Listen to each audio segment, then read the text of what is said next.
In the last video, I talked about how one thing that drives the attractiveness of an industry is the extent to which you as the investor or the incumbent company can actually capture all the value that you create. And I gave an analogy around coffee shops. But another example would be, for example, jet engines. Jet engines are a very valuable product.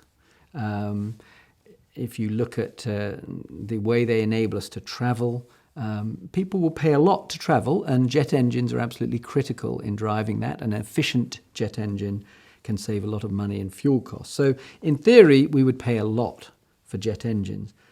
In practice, it's a pretty competitive business. You've got companies like GE and Rolls-Royce and Pratt & Whitney competing in that market.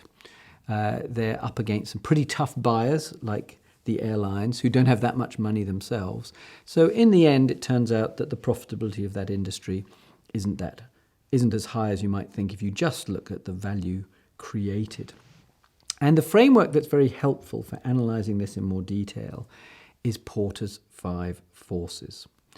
Now, I'll take this a stage at a time. But one way to think about this in a simple way is if you imagine that any industry creates some value, some money, some gold, whatever, and then you think, who can that value go to? Well, it could go to the incumbent, that they actually earn the money. That would be Rolls-Royce, say, in producing jet engines, or Starbucks, who own the coffee shops. It could go to the customer, though, that they get lower prices, they get promotional offers, they get deals.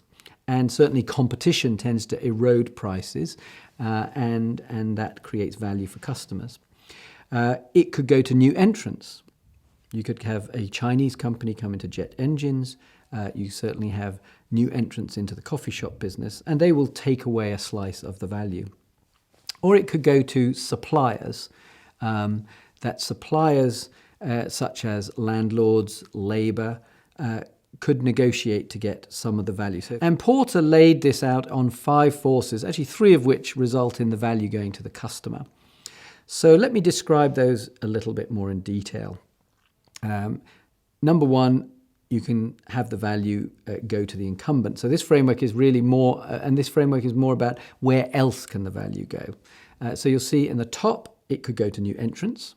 On the left, it could go to the suppliers. And then there are 3 ways actually the value ends up in the pockets of the customers. One is they have a lot of buyer power. They can negotiate lower prices, like airlines with Rolls-Royce. In coffee shops, buyers don't negotiate prices typically. You typically don't go into a coffee shop and say, well, I'll have a coffee, but I'll only pay £2 for it. So the prices are set. So you don't have buyer power. But you can have competitive rivalry in which, because people know you're price shopping and you're checking the price, they will lower their prices to attract you. So when you get a promotional offer, rivalry is enabling you as a customer to have the chance of having a lower price, and rivalry is therefore passing some of the value created by the industry into your pocket. And the final thing to consider is substitutes, which is, if there's an alternative, let's say in coffee shops, you could just carry on, walk to the office and make a coffee there, or you could go home and have a coffee.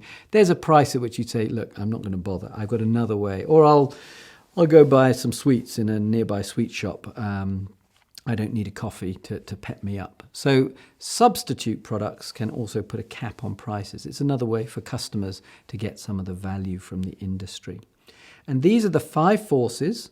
And if they are powerful, then they will result in some of the value of the industry being eroded away into the pockets of suppliers, new entrants, or customers.